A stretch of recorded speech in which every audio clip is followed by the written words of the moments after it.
Welcome back to what Arty Noobs with General Disturbance. This is an UDES 03. It's a tier 8 Swedish tank destroyer. It's located on the eastbourne of Studzianki and it's under the command of Yo-Yo Giddy of REBRN. Now this is the first of the Swedish flatpacks. Yep, the IKEA tanks. Yep, it's wedge shape. And well, the gun actually is not fixed as in the other tanks. This one moves up and down, but it's still hydropneumatic suspension for aiming. Now this one actually goes by the nickname of the mountain goat because of its ability to go into siege mode and, well, goes to some acute angles in order to shoot at the enemy.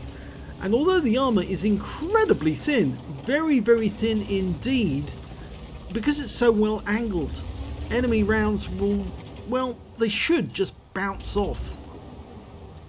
Okay, Yo-Yo Giddy's set herself up on the railway line. You can actually pull back a bit further, so just the top of the gun is showing, because you can shoot through the railway tracks actually. I think a lot of people just don't realise that. And, well, she's got a couple of targets to shoot at now. Good shot with her first one. That went into the E75TS. She's going to have another go at the Lerva.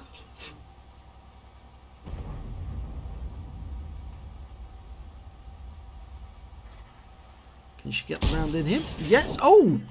She did get a penetration. Now it's a 105mm gun. She's got the top gun. She has 390 alpha, penetrating 288mm of armour.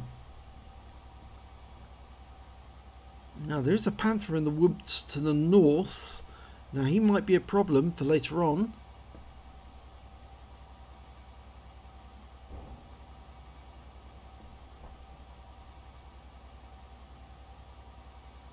Well, both the E75TS and the Lerva have pulled back. I suspect the reason being, of course, they didn't want to get hit, and they've decided that it's rather better to actually not be there, which might mean they're going to just sit there and wait for one of our team to move.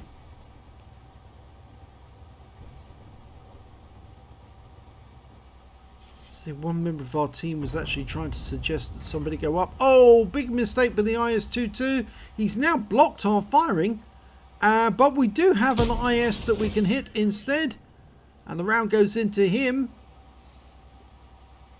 And although we can't kill him with the next shot because he's at least a 2-shot, we can damage him.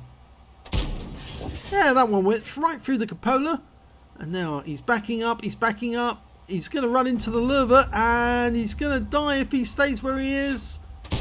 And he does. Right, will the Lerva come around the corner? Well, he's trying to push the wreck of the IS with him. And all that's going to happen is he's going to get another hole in him as well. 363, low roll. Oh, and yeah, because Yo-Yo Giddy was just too high. I did say so. She could be a bit lower and still get shots on those tanks. All you need to do is just come slightly up the bank so you can actually shoot through the railway lines. Well, her team's not doing too well at the moment. She's actually, they're 4 tanks down and she's right up against the edge of the map now. She's going to siege mode. She's going to have to creep up slowly, but remember, you can shoot through those railway tracks, so the moment you can see them, just that's it. That's all you need to be. There you go. Yeah, nice. That's concealment there because you're right on the edge. It's difficult for the enemy to see where you're actually shooting from.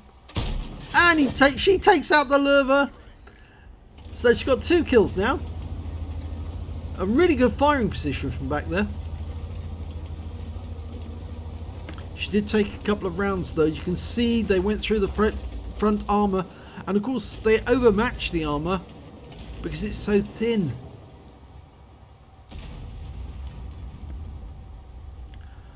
I think if I remember correctly, the armour is something like 13mm thick, and of course you only need a round that's 90mm or higher for it to go through. And of course the shells fired by the 105, the Lerva are 105mm, so of course they could overmatch the armour. Okay, there's the Panther.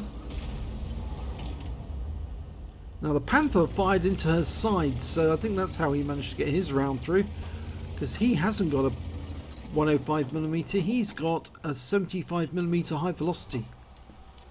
And there's the SU-152. Can you get a shot into him? Yes, she does. Going for the Panther. Oh, load. It's a bit slow to load. And she hits him, and he's gone. She's firing standard APCR, as I said, 390 alpha with two 88mm of penetration off a 105mm gun, but her team is not doing well, and she's now down to just 5 team members facing 12 enemy. Yep, they are outnumbered more than 2 to 1, and she's creeping up to the bush. I think the enemy are going to assault her very, very shortly, and there's not a lot she can do about it.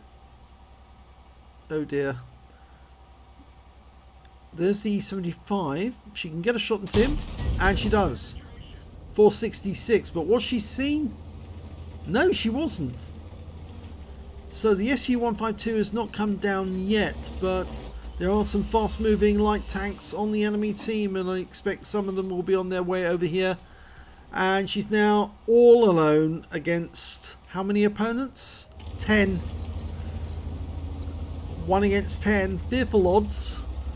I think the best thing you can do under the circumstances is go down fighting, and I'd turn to the north, come out to siege mode, and just wait for anyone to come around that corner and nail yourself to this rock for the moment, because it makes it more difficult for them to attack a tank destroyer. Oh, here they come.